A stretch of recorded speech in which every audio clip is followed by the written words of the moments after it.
Coach, what happened? You look a little wet there. Yeah, it was a nice surprise.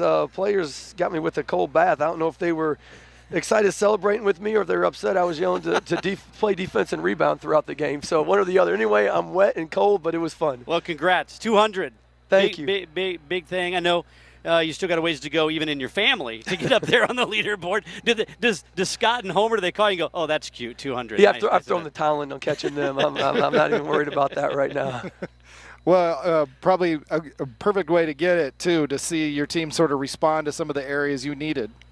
You know, we talked a lot about defense, and obviously I thought our defense for the first 17 minutes of the first half was really good. We had a lapse the last 3 minutes. That was disappointing. But then I was really pleased with our second unit.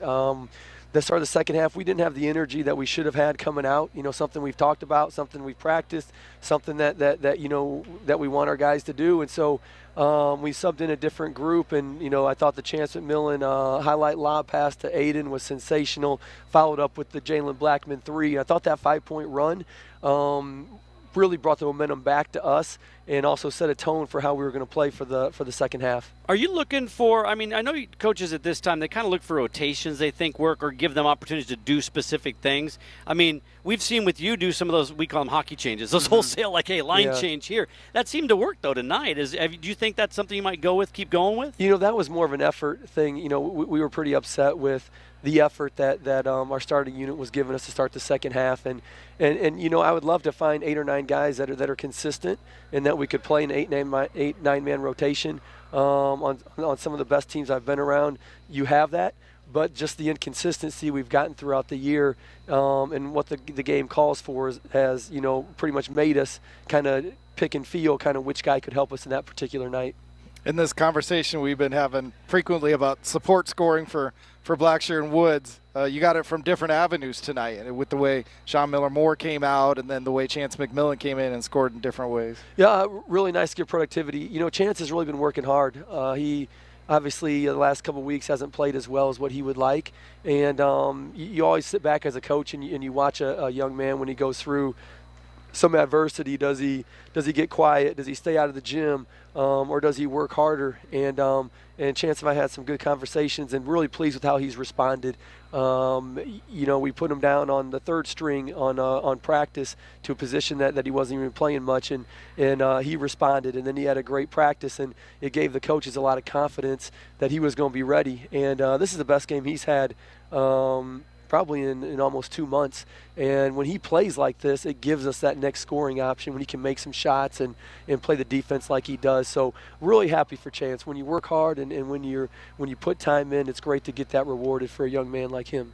Coach, offensively, Walter Ellis, it's a smooth stroke, a quick stroke, usually about half the time. He gets positive results, look good tonight. You know, I talked to his father, LaFonso, and he was like, I'm really happy somebody's actually teaching him defense, and he's learning defense, and he's working on his defense because nobody's ever asked him for that before. What does he have to do to stay on the court and get more time in some of those, you know, some of the tougher games? You know, just what you said, it's the defensive intensity and then the toughness and the rebounding.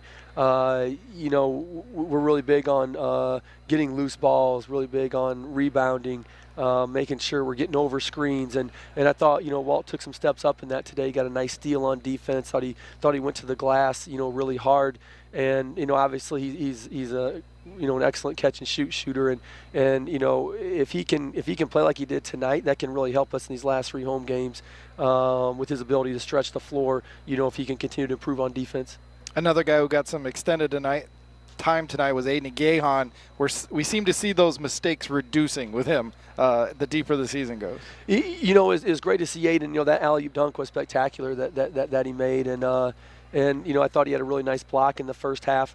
And you know, he's another guy that's you know, he's staying the course. He hasn't got frustrated. He's really tried to improve. I think he knows that he needs to improve on certain things, and a lot of it, you know, is just a feel when he gets in the game. Like, when do I go try to block a shot? When do I not? When do I help more? When do I not help as much? And a lot's just a feel. And the more he plays, hopefully the better he gets at those things. Well, Coach, I know, I mean, every coach wants their team primed and playing their best when they get to that first game, but it'd be nice to not have that first game of the tournament for another couple days later. You watch the games tomorrow night, you guys start scoreboard. I know you got to take care of business, but you need some help too. Definitely need some help, you know, for some teams, and it seems like the last couple of weeks, all the help's been going against us. A team hits a 3 to send it to overtime. Another team hits a shot at the buzzer to win the game. And so, sometimes, years just go that way where the little breaks just aren't going your way. But the great thing is, we have 3 home games, and hopefully we can go home and have a really good performance starting on Saturday. And Saturday, a bit nice to see Sam Houston maybe in a normal setup. The last time you saw them in Huntsville, it was a very chaotic time. You were coming in the day of the game. Mm-hmm. Certainly a very good team, but you kind of like more of a square-up shot at them, right? Yeah, it'll be nice to get a couple days with the team before. Tayshawn Cherry, we don't know his status. He did not play at their place, which really hurt us in that game. So hopefully we're going to get him back for Saturday because we definitely need him. You can see the pressure it puts on Gabe, when Tayshawn's not there. So, hopefully he's going to respond to treatment the next couple days and be able to play. Hey, Coach, thanks for the time. Congrats on number 200. Can't wait to see 300, 400, 500 in GCU Purple, but congrats on the victory. We'll see you back in Phoenix. Thank you. Thanks, those fans, for listening.